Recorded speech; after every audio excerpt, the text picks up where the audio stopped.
Namaskar. I am BICKRAM GHOSH.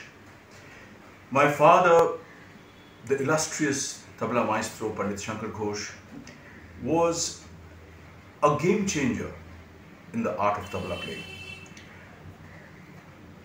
He introduced many nuances into tabla playing which have become part of the tabla tradition today. To describe his tabla playing is very difficult because I have grown up listening to his baj and I myself play his baj. So it's very difficult to set aside the subjectivity of what I feel about his music and speak objectively, but I'm going to make an effort. My father was not born in a music family. His elder sister used to sing, but primarily before her marriage. This is the 1940s. Baba was the first tabla player in the family. After that, there have been two. One is the son of his eldest sister who used to sing. That is another great maestro, Pandit Swapan Chaudhary, and the next is me, his son. Now we are a tradition of sorts in the family. But when he started out, he was a lone ranger. He learnt from different gurus in the beginning, but finally settled with the great guru Pandit Ghosh, who was the doyen of tabla playing in Bengal. Baba had a very, very keen brain. How he became a tabla player, why he became a tabla player, I don't know. But I feel it is the blessing of Lord Shiva.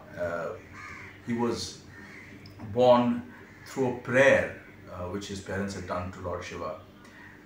And that's why he was called Shankar. And he was born strangely with a tabla slash a damru in his hand.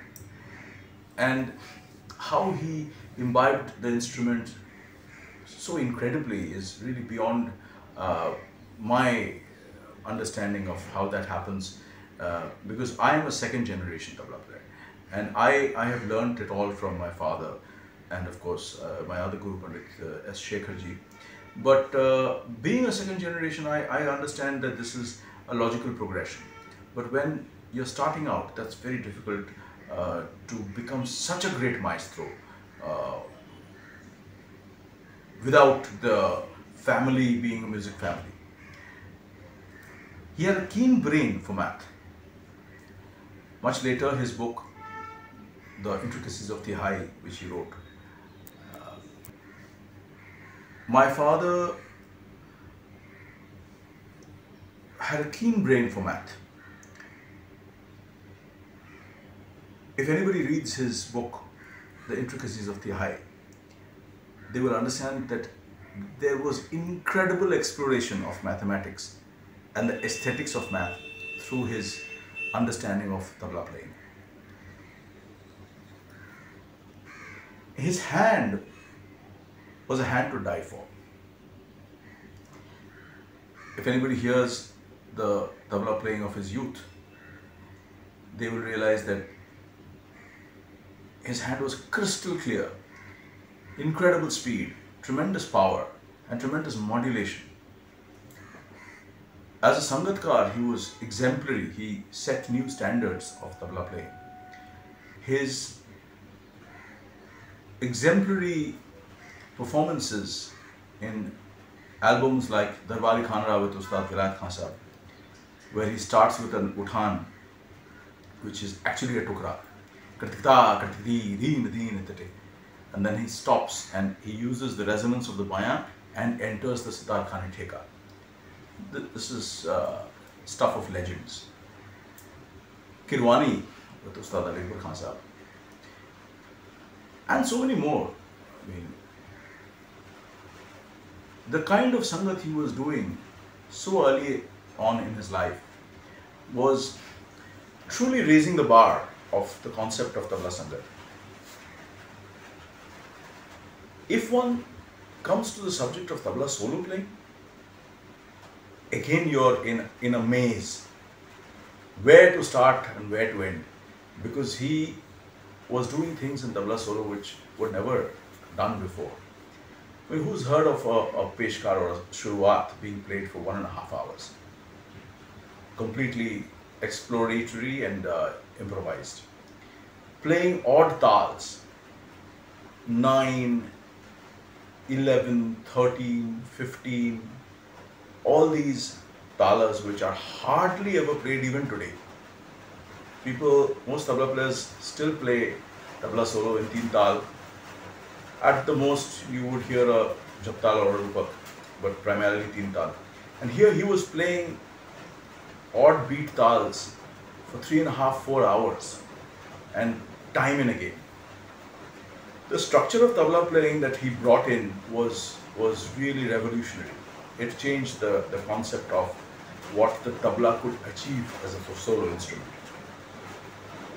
If we move away from there and go into his experimentation, then we have to talk about music of the drums, where he used the concept of the tabla or rhythm-driven orchestration with different percussive instruments, and he introduced the concept of rhythmic harmony, where different sections of the orchestra were playing different rhythms, but juxtaposed, they were creating a beautiful, effective rhythm, which he called rhythmic harmony. So in 9 beats, for example, he would have one section playing 4.5 plus 4.5, another section playing 3 plus 3 plus 3, another section playing 5 plus 4, and all of them playing together would create an effective rhythm which was unimaginably beautiful. So music of the drums is a great achievement in terms of rhythmic exploration. And then of course, as a guru, an exemplary guru. I mean, every student that went to him turned out to be a very good tabla player. I mean, there were hundreds and maybe in thousands of how many students learned from him, and all of them played well, and many of them are playing very well today professionally. So he was a game changer, and not just because he's my father, but he was a game changer. And the way he saw the progress of this instrument definitely will go down in the annals of history as one of the most important chapters through an individual, how the subject progressed through an individual. So I would go as far as to say that Pandit Shankar Ghosh is in himself a gharana of sorts.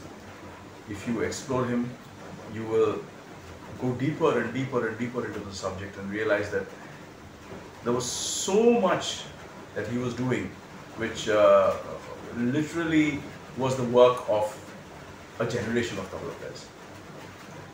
Well, I'm really happy that King Shuk Mukhopadhyay is doing this tribute to his guru. He's a senior disciple of my father's, and it's a wonderful thing that he's doing.